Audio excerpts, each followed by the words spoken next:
Hi guys, I'm the serial plagiarist. I wanted to discuss the news that Coruscant was originally supposed to be the planet that was blown up in The Force Awakens. In one of the few instances of intelligence, Lucasfilm rejected J.J. Abrams' stupid idea. Too bad they didn't reject all his other ideas that happened to be bombs, which was all of them, so they probably should have just fired him.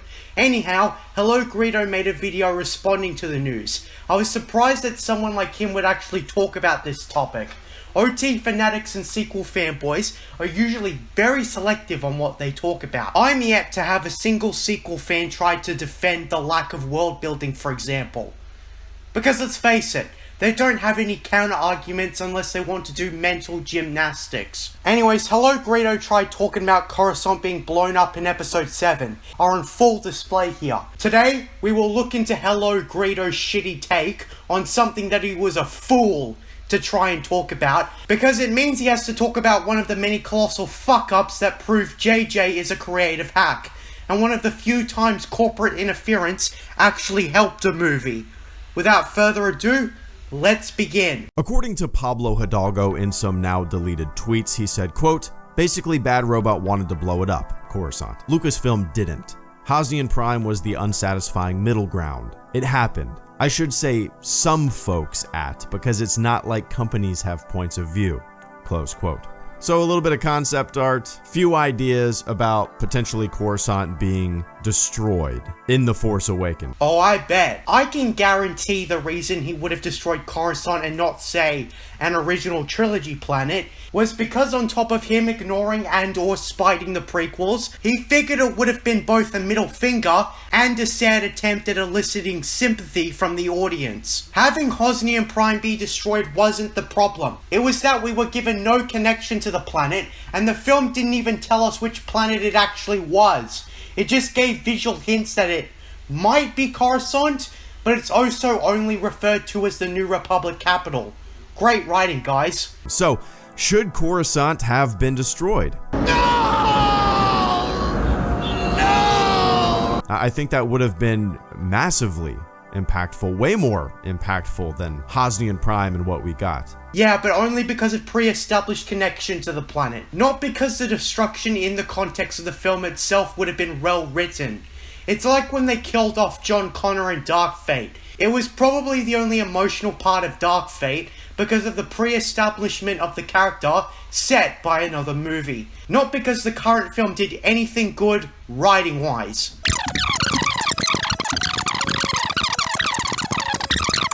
Pablo Hidalgo went on in another tweet to say, quote, "The concept art resembles Coruscant because for a time it was, but that planet had the potential to be featured in something else in development, so it was changed to a different location.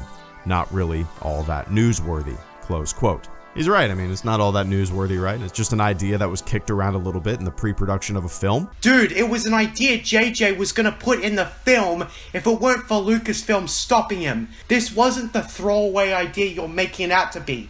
We narrowly dodged a bullet. That happens all the time. Nothing to get upset about. It's actually not all that surprising whatsoever. If you would have asked me before seeing The Force Awakens what capital did I think was going to be destroyed in the movie, I probably would have guessed Coruscant, right? Not all that surprising. As Pablo Hidalgo said, not all that newsworthy. Since this is the idiot who wore the "In JJ We Trust" t-shirt in a video in which he slammed the expanded universe for bringing Palpatine back, of course he's going to be dismissive over this nearly disastrous story decision that was almost made. But should Coruscant have been destroyed? No!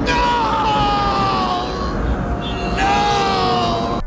Well, in my opinion, nothing should be off limits when it comes to Star Wars deaths or destruction. Yeah, that's the problem. You let Disney off the hook for several legends of the original trilogy for no good reason. When things become off limits, you could really kill some interesting storytelling. It always seems when Disney plays it safe, their movies are shallow and boring. When they decide to kill a character off, it's always hollow and insulting. And most of the time, they do both at the same time.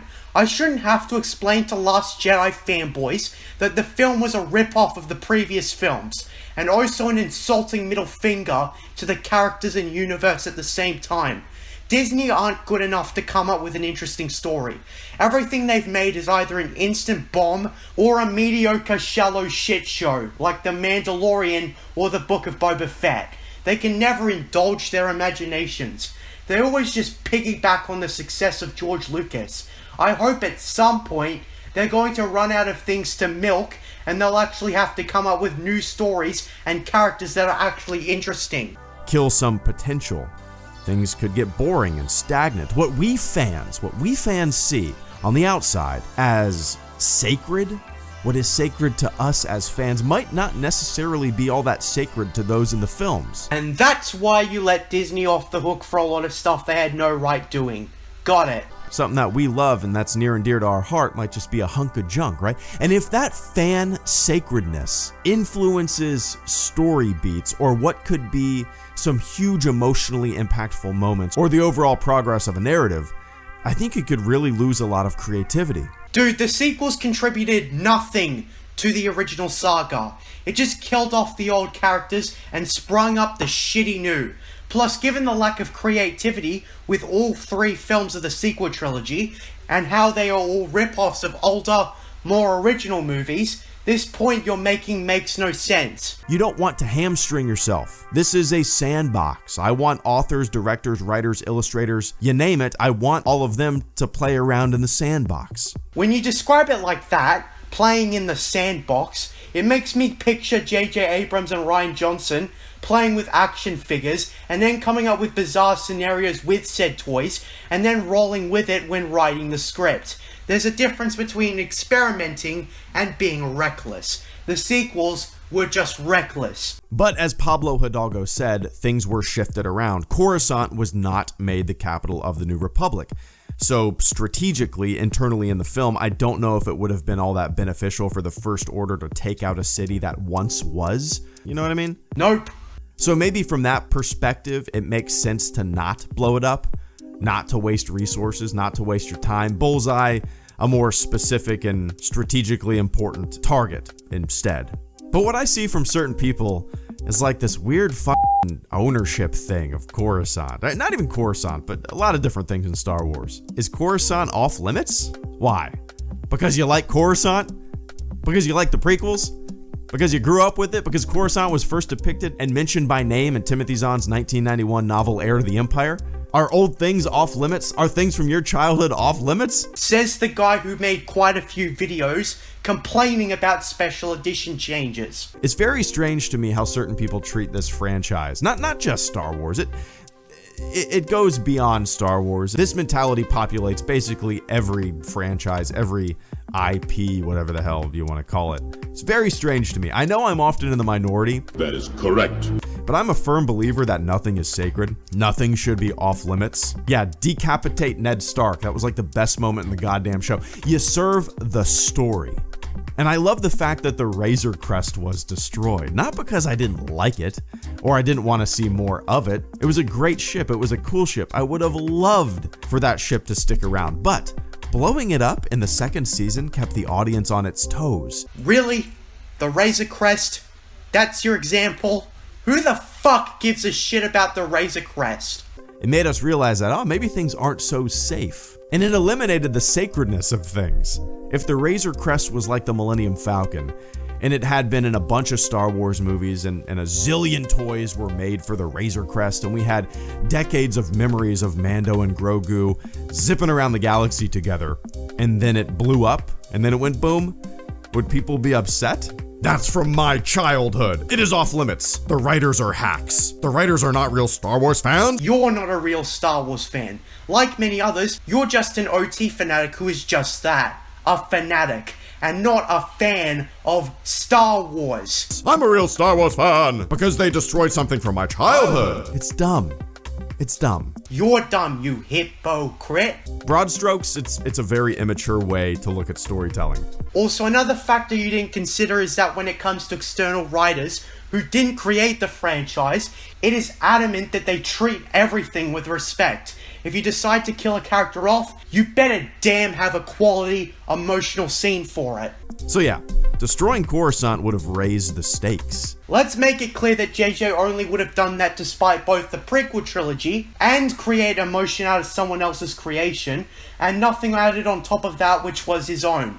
Would have been way more emotionally impactful. If they made Coruscant one of the New Republic seats of power, if they made it one of the rotating capitals or the main capital, destroying it would have made that moment way more of a gut punch. Just not the kind of gut punch you're envisioning.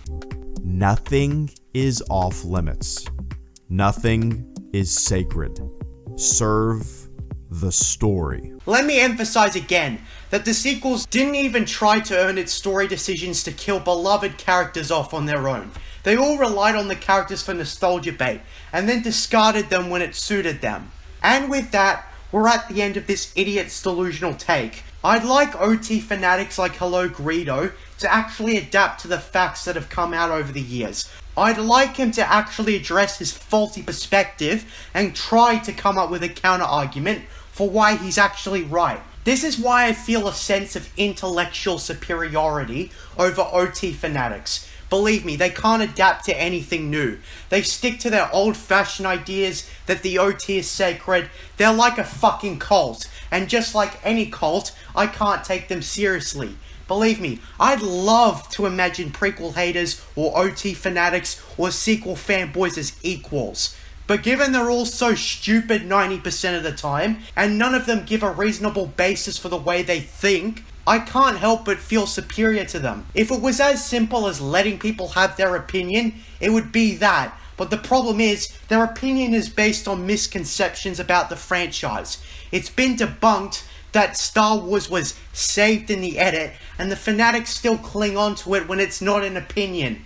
It's just a perception based on something that's factually incorrect. So they don't have a real reason to have an opinion based on that. It should be on something that makes sense. I know it might feel like a narcissistic mindset to have, to feel superior to other fans, and to believe your viewpoint on the franchise is the correct one, but I can't help it.